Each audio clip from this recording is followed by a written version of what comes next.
temos Matheus Pereira conosco. Matheus, meu amigo, seja bem-vindo ao Bom Dia Agronegócio, a sua primeira participação deste ano de 2023. Feliz ano novo para você, para todo o time da Pátria, seja bem-vindo. Muito obrigado pela recepção, Carla. Um prazerão estar aqui mais um ano contigo. Estava até me recordando outro dia, quando foi a nossa primeira entrada ao vivo por aqui, Carla. Se eu não estou enganado, foi por cerca de ao final de 2015 para início de 2016. Ou seja, temos aí já uma trajetória que já percorre há quase 7 anos aqui batendo esse papo, conversando, e espero por mais um ano continuar trazendo a informação da mais alta qualidade aqui de dentro da Pátria. Com certeza, se Deus quiser, mais um e muitos anos, se Deus quiser. Matheus, comecei o Bom Dia Agronegócio dessa segunda-feira trazendo os dados atualizados da Pátria sobre a nossa colheita de soja, 0,85% da área. A gente já tem um atraso aí claro, e eu queria entender de ti quais são suas perspectivas agora, perspectivas da Pátria, para essa colheita, números da safra, o que vocês estão entendendo, como é que a nossa safra está se desenhando aí nessa fase de colheita. Perfeito. Então, tratando do Brasil primeiramente, né, a gente tem que entender que o início do plantio dessa safra atual 22-23 também teve alguns probleminhas com os atrasos das janelas de chuvas, né, quando comparado ao ano passado. A gente teve ali um estabelecimento prévio também um pouco mais tardio, porém, ao longo das semanas consecutivas de plantio, né, a gente conseguiu reacelerar o processo de semeadura lá no passado, e agora a gente espera um movimento semelhante. A gente teve ali um início postergado de colheita agora, né? Está nitidamente mais atrasado do que o ano passado em específico, né? Quando a gente toma como métrica apenas aí o curto prazo. Porém, esperamos sim uma reaceleração agora nessas semanas de agora em diante. Porém, Carla, de fato, estamos sim notando vários problemas de excesso de pluviometria, excesso de chuva dentro do estado do Mato Grosso, dentro do estado de Goiás, algumas partes do Tocantins. Então, ou seja, o excesso de chuvas agora também tem impedido a tentativa, né, de um aquecimento mais atenuado do processo de colheita da soja verão. Os resultados até o momento, Carla, são resultados bem satisfatórios, eu diria, especialmente porque essas culturas que estão sendo retiradas de campo no atual momento são culturas de ciclo mais curto, né? Não só isso, são culturas que já visam, né, a entrada mais agressiva de um plantio de segunda safra, seja no algodão lá no passado, alguns dias atrás, ou até agora já começa a semear o milho safrinha. Então, de fato, os resultados no atual momento são satisfatórios. A Pátria continua com estimativa de 148,9 milhões de toneladas a serem produzidas no Brasil, já contabilizando perdas, né, ainda substanciais no Rio Grande do Sul, porém estamos em tour de safra, né, desde semana passada, rodando já o sul do Brasil. Hoje já entramos no Rio Grande do Sul, vamos adentrar a Argentina no meio da semana. Então a gente já está olhando em campo, né, fazendo a amostragem estatística para revisar esses nossos números de hoje, 148, arredondando para 149 milhões de toneladas. A gente tem aí um viés de que essas estimativas sofrerão novos cortes nos levantamentos atualizados, viu, Carla? Agora, Matheus, ao mesmo tempo em que a gente tem essa condição de uma safra que teve problemas e que a gente sabe que não será alcançado o potencial inicial projetado para essa safra, é uma área recorde, houve uma força do produtor de driblar ali custos elevadíssimos de produção e ainda assim colocar muita tecnologia no chão e fazer uma boa safra, driblando os problemas também que ele não tem controle. A gente tem um 2023 que me parece ser muito promissor para a demanda interna e para a demanda externa. A gente tende a recuperar as nossas exportações e a gente tende a encontrar ali um espaço para ocupar uma janela que a Argentina deve deixar nos derivados. A Pátria tem também essa perspectiva de um 2023 promissor na demanda? Com certeza, né? Em 2022, esse ano passado, a gente sofreu esse corte de demanda pelo produto brasileiro, pela soja, né? Oleaginosa brasileira, por conta de falta de oferta. Não houve nenhum tipo de embargo, nenhum conflito geopolítico que justificasse, né, uma redução abrupta nas exportações brasileiras da soja. A gente só realmente reduziu a capacidade de embarques brasileiros da nossa oleaginosa, da nossa soja, porque faltou oferta, faltou produção. No ano passado a gente teve, né, a maior quebra produtiva em valores absolutos da soja no Brasil, né? Foram mais de 25 milhões de toneladas perdidas pela seca, em especial no Rio Grande do Sul e Paraná. Este ano, o cenário se desenha de uma maneira diferente em termos nacionais, apesar de que, em solo gaúcho, mais uma vez, nossos compatriotas vêm sofrendo com a falta de chuvas, chuvas que mudaram o cenário nos últimos dias, porém que perdas já que já são consolidadas e irreparáveis, em especial no milho de verão, porém já em alguns talhões de soja. Neste ano a gente não tem, né, aquela percepção que as quebras no Brasil serão tão agressivas quanto no passado. A gente não vai também a alcançar, né, o potencial produtivo máximo da nossa cultura aqui dentro do nosso país, pelos problemas recorrentes ao sul do nosso país. Então, não só a oferta se restabelece, né, a gente está falando aí de mais de 20 milhões de toneladas a mais de soja produzidas dentro do Brasil, quando comparado com o ano passado, mesmo já contabilizando perdas ali dentro do Rio Grande do Sul. Agora, essa oferta extra, ela volta ao mercado, dando espaço e fôlego, né, tanto ao exportador quanto ao consumidor interno, que vai não só colocar mais grão in natura para fora, mas também verticalizar a produção, né, colocar farelo, colocar óleo, visto que o cenário dentro dos maiores exportadores de farelo do mundo, que é a Argentina, responsável por quase da metade de toda a matriz de exportação de farelo do planeta, argentinos que vem sofrendo aí com talvez a maior quebra produtiva de sua história. Esses números ainda precisam ser confirmados, precisam ser observados em loco. Nossa equipe estará dentro da Argentina nessa semana, a partir de quarta, quinta-feira.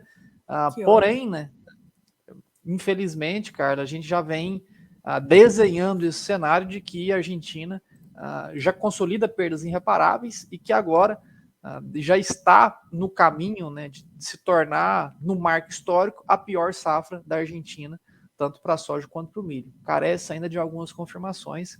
Produto que vai ser, demanda, né, que seria destinada à Argentina, que será sobreposta aqui ao Brasil com esse superávit comercializado que a gente está ganhando com a oferta mais cheia do que o ano passado. E é interessante que na semana passada nós tivemos, inclusive, esses rumores de que a Argentina estaria comprando soja aqui no Brasil, mostrando que há realmente sempre que a gente tem problemas muito graves, como é o caso da Argentina nesse momento, uma reorganização da dinâmica da oferta, né, Matheus? Da demanda, perdão. Exatamente, assim, era um fator muito mais notado no milho, né? A gente tem um comércio, né, bilateral no milho brasileiro, especialmente o consumidor interno do Brasil, que anualmente, né, faz aquisições do milho argentino para alimentação animal dentro do nosso país. E neste ano, né, milho argentino que entraria no Brasil por volta de meados de fevereiro, começo de março, quando se iniciaria uma colheita mais agressiva lá em solo argentino. Agora, provavelmente, nós, se houver capacidade, estaríamos, né, fornecendo milho ao mercado argentino. O mesmo acontece para a soja, só que a soja é um fator mais recente, né? A gente não tem um histórico prolongado de grandes importações da soja argentina para o Brasil ou vice-versa. Porém, o milho, sim, sempre foi mais notado e agora a gente deve ver a via inversa, né? Porém, só levanta a questão que não só agora a gente sofre, né, de um esgotamento prévio da oferta disponível de milho, exportação aquecidíssima, China rapando o que tem de grão disponível dentro do nosso país, com preço tido como uma barganha, realmente pagando muito barato pelo nosso milho para exportação. Rio Grande do Sul, maior produtor de milho verão, já com perdas ali de pelo menos 30% a 40%. Muito provável também que uma terceira safra consecutiva de milho verão dentro do Rio Grande do Sul será drasticamente cortada, né, por falta de chuvas. Rio Grande do Sul, que produziria cerca de 7,5 milhões de toneladas, dificilmente, cara, vai produzir algo em torno de 4,5, 5, dificilmente. Então é mais um fator, né, do lado da oferta para o mercado do milho em específico, que pesa na balança, né, com a demanda, que vai dificultar o argentino também de fazer essas aquisições do nosso cereal. Oleaginosa, sim, a gente vai ter uma oferta plena disponível, que vamos conseguir sim abastecer parcialmente alguma demanda pontual argentina. Matheus, como é que tudo isso tem influenciado na formação dos nossos preços? Nós já temos um aumento, por exemplo, dos nossos prêmios, nós já temos perspectivas de preços mais adiante mais elevados. Como é que essas informações estão chegando para a formação dos preços dos nossos produtos, tanto soja e milho aqui no Brasil?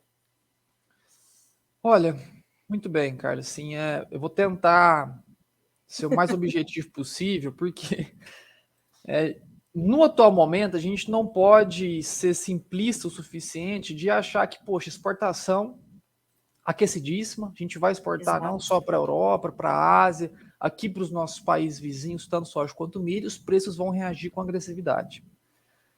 De fato, 2023 é o ano da exportação. A gente está vendo não só a saída, né, o livramento desse Covid, não livramento, a gente se habituou, né? O Ocidente se habituou, o Oriente está se habituando com com a liberação dos lockdowns na China pela primeira vez desde 2020, 3 anos lá trancafiados, agora estão voltando, estão se expondo ao vírus, né? E vão se habituar, assim como nós aqui em todo o Ocidente nos habituamos, né? Convivemos com a doença, sim, eles também deverão agora se habituar. E a gente vai viver agora, 2023, um ano, né, de plena capacidade de demanda. Então, as exportações Certo. serão aquecidíssimas. Nós, da Pátria, estimamos não só exportações recordes brasileiras da soja, ultrapassando os 90 milhões de toneladas, mas também exportações recordes do milho, ultrapassando com facilidade as 50 milhões de toneladas aqui no nosso país. Porém, não é puramente olhar a exportação e dizer que os preços irão subir dentro do nosso país.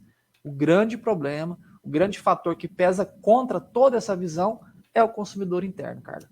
A gente tem que lembrar que mais da metade do milho produzido dentro do Brasil é destinado à cadeia de proteínas animais, né? Consumo, ração para boi, ração para porco, ração para frango. E, infelizmente, essa cadeia, nos últimos 6 meses, pelo menos, ela foi completamente deteriorada por incapacidade de gerar margem, né? O pecuarista hoje realmente está enforcado, é uma palavra forte, ele está esganado pela margem, né, da venda do produto com os altíssimos custos na produção.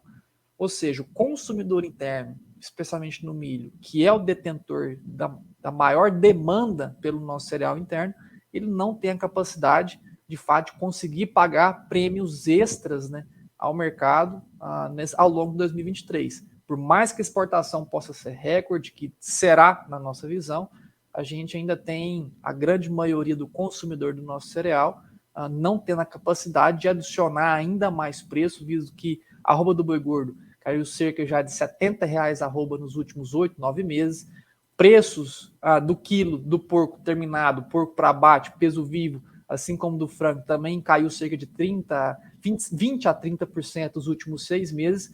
Ou seja, o consumidor, a cadeia interna no Brasil, que é o grande peso contra, né, uma aceleração de preço. Hoje, internamente, ainda, né, o pecuarista não consegue ter margem, Carla, para sustentar altas agressivas nos preços internos, tanto do milho quanto da soja. Soja tem uma matriz mais destinada ao escoamento internacional, né? Realmente a gente envia muita soja para a Ásia, ela consegue ter mais esse fôlego de demanda, porque a vasta maioria é consumida do outro lado do planeta, porém o milho, né, grande parte é consumido internamente no país, o que dificulta muito realmente a alavancagem dos preços de agora em diante. E, Matheus, a gente não tem no horizonte uma perspectiva que possa trazer um desafogamento desse setor de proteínas animais que pudesse fazer com que eles reaquecessem, portanto, a sua demanda por insumos e voltassem a trabalhar num certo ritmo de normalidade. Carla, infelizmente, né, o ciclo pecuário ele é mais longo, mais extenso do que o ciclo da agricultura, né? A agricultura tem Sim. ciclos mais curtos, gira em torno de 3 a 6 meses, enquanto que a pecuária vai anos, né? 2, 3 anos. Então, infelizmente, o ciclo pecuário hoje que a gente vive, em especial da maior cadeia de consumo de ração, que é a bovinocultura de corte, né, no nosso país, ela vem sofrendo aquele ciclo baixista de excesso de oferta, né?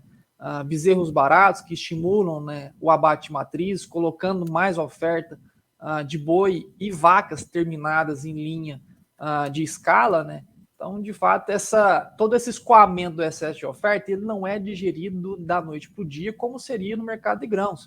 O mercado pecuário ele precisa, né, de tempo para realmente esgotar, de aliviar esse excesso de oferta, que não será da noite para o dia.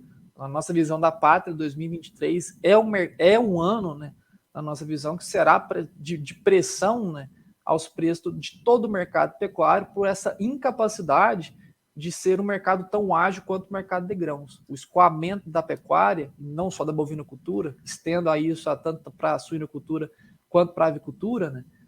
Suínos e aves, não são ciclos facilmente digeridos ao mercado. Então, infelizmente, no curto prazo, não há um bom cenário, né, que possa aliviar esse fator exclusivo do lado da demanda por ração. Matheus, quando a gente olha para a questão da mistura do biodiesel, dessa política de biocombustíveis no país, isso também deve influenciar na formação dos nossos indicativos, das nossas cotações, principalmente para a soja, mas também para milho aqui no Brasil?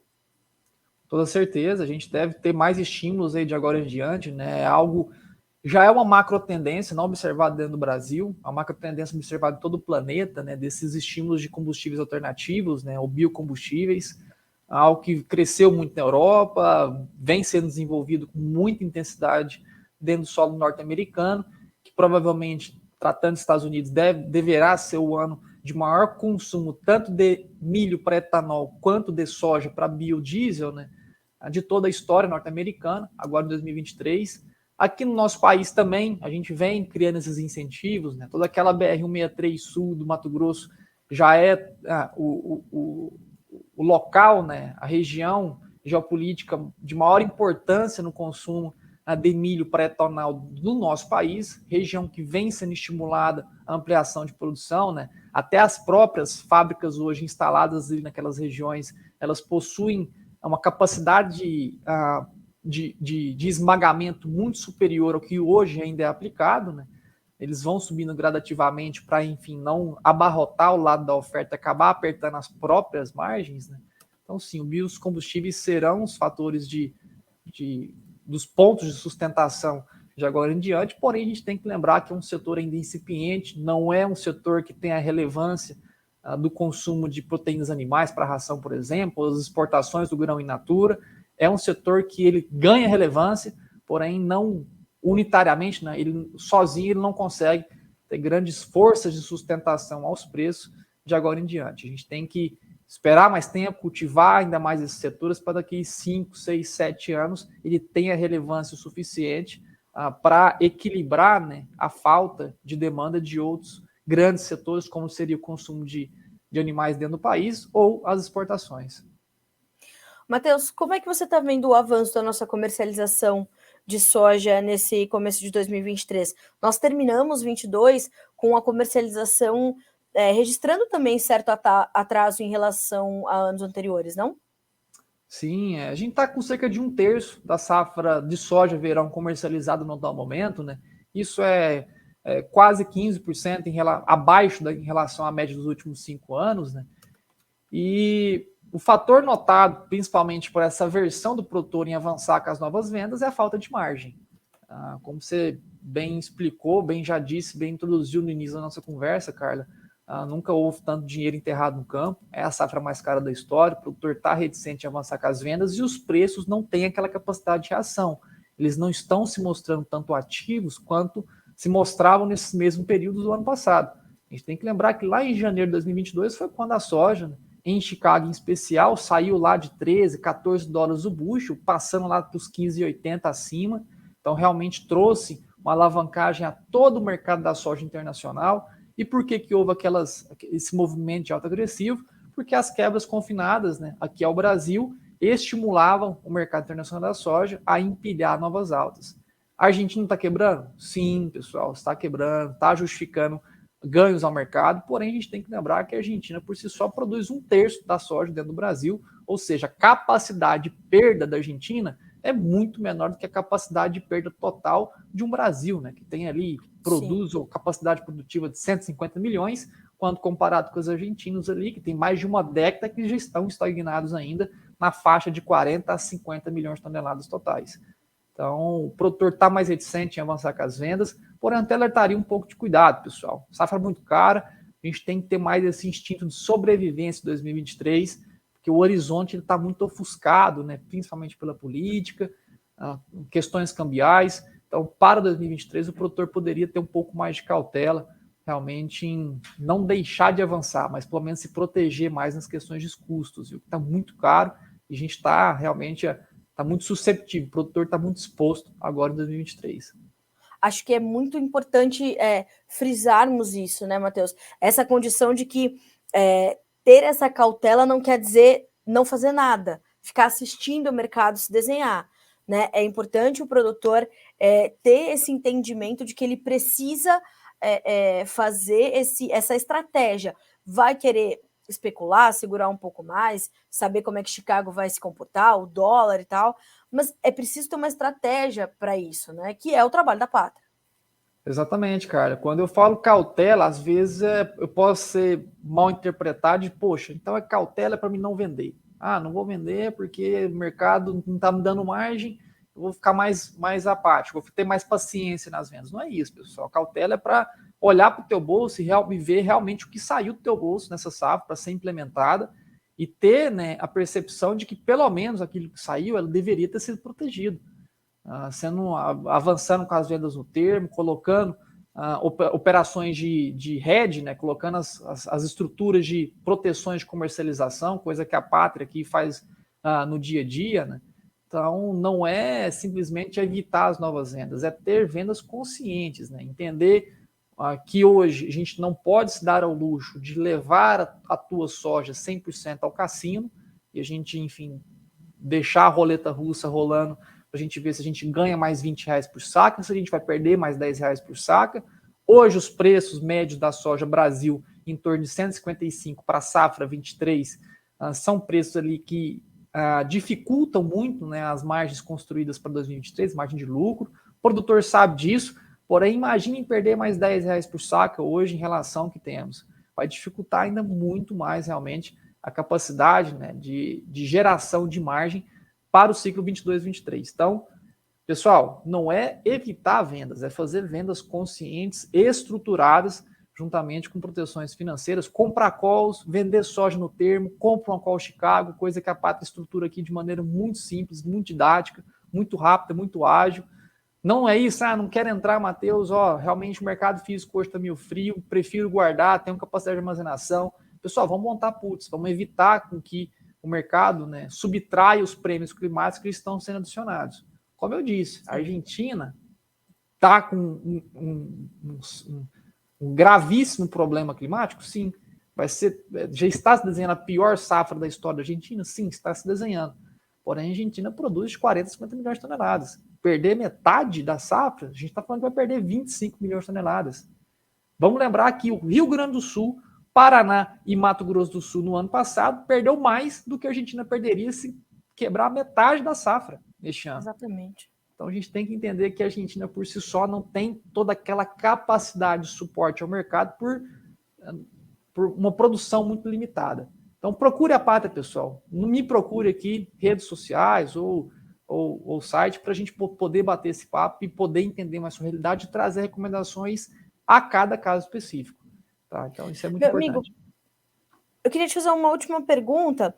É o seguinte, amanhã não, na noite de hoje a gente retoma os negócios na Bolsa de Chicago, hoje fechados por conta do feriado de Martin Luther King. Quais são suas perspectivas? Como é que a gente deve retomar essa semana? Aqui devemos ter atenção e aqui o mercado deve se pautar para dar sequência aos seus negócios no mercado futuro norte-americano. Show de bola. Então, reabre hoje às 7 horas da noite, horário de Chicago, 10 horas aqui no horário de Brasília, né? A gente está com fuso horário de 3 horas de diferença. Nessa reabertura, a gente espera, né, um mercado atento à realidade de safra aqui na América do Sul, em especial na Argentina, que só piorou ao longo desse último final de semana. Não houve melhoras substanciais. Os níveis de saúde vegetal na Argentina estão caindo novamente para as mínimas históricas, né, dos últimos 100 anos, temperaturas elevadíssimas, calor extremo, evapotranspiração do sistema solo-planta, né, que é quanto de água é transpirada tanto pela planta ou evaporada pelo solo, também nos níveis mais altos aí dos últimos 10 anos, pelo menos.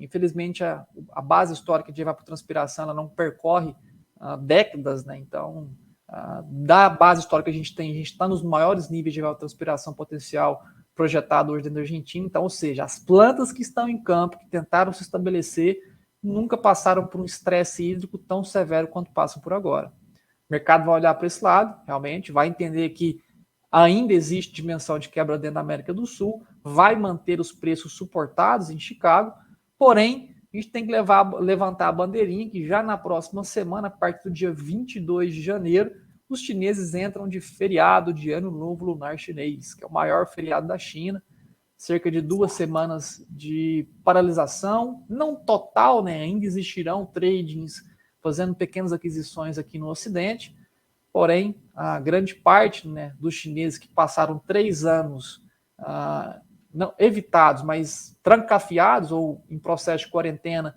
e incapacitados de curtir o feriado, voltarão às ruas. E eu até levanto um ponto de curiosidade aqui, Carla, coisa que já falamos para clientes algumas vezes, que o feriado de Ano Novo Lunar chinês é tido na história da humanidade como a maior movimentação de seres humanos da história da humanidade.